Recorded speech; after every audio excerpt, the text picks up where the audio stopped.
Hey there, Will here. Really glad that you have found the channel and are liking it. Definitely like, comment, subscribe. The more you do, the more I can figure out what kind of content to make. I'm glad you like the tech reviews. Definitely going to have more of those, but also going to have a lot more writing talk and poetry because I like to perform poetry, and seems like the best way to replicate that. So I'm going to read another piece from A Place in Your Heart. You can get this on Amazon in ebook and paperback format, and this one is called Deserted. 1. The desert is all you can see, monochromatic, golden brilliant. The sun glares down on you so hard your whole body squints. You don't remember how long you've been out here. Your skin is leathered. Your bones form odd angles and crevices beneath it. It hurts to breathe. The acrid air burns your lungs. You mutter to yourself under your breath. You may be the only person who's ever heard your voice.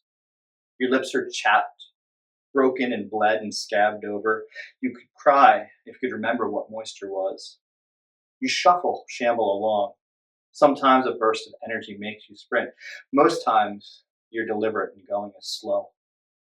Eventually you stop, thinking you can't go on, but there is still much to say, and so, unable to find a stick with which to trace in the sand, you gnaw into your wrist, letting your blood. You stain the world, whirls and swirls and symbols, and you write. 2. In the beginning, because that's when the word started. In the beginning, before the dryness and the brightness in the sand. In the beginning was the word, and with it you create the world. You populate it with your thoughts and your dreams. You create your gods to protect yourself. You create love to save yourself. You create madness in which to seek sanctuary. You create cities of gold and jewels underwater because your dreams remain thirsty. You create the universe in your eyes, which, if you're lucky and good, no longer remember your image. In the beginning, and on and on and on. Stars explode in lonely distances you'll never know. Civilizations thrive and prosper and are conquered. People live and die and curse and fuck in the beginning, and eventually, if you are lucky and good, the coyotes come out. 3. Servants of a trickster god, they see into your dreams because they are part of them. They wish to be scared, and so they give you tools. They offer you a pen, which you take in exchange for what you are not certain. They offer you a voice, which you accept and use to ask for water and help and salvation and redemption and a chance, and they give it to you. 4. With your pen, you record your new stentorian voice. You speak with authority and conviction. People hear you. Your voice carries farther than you had expected. Sometimes it says things you did not expect it to. Some of the time you regret that.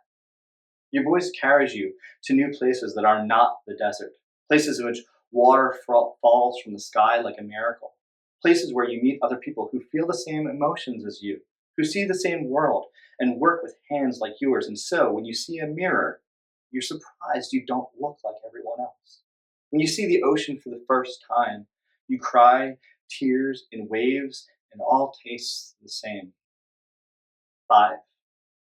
You're able to exchange your words for currency in this different place, this world of skyscraped clouds, of hurrying, of hummingbirds whose wings blur, whose hearts beat so fast, just thinking about it makes yours want to burst.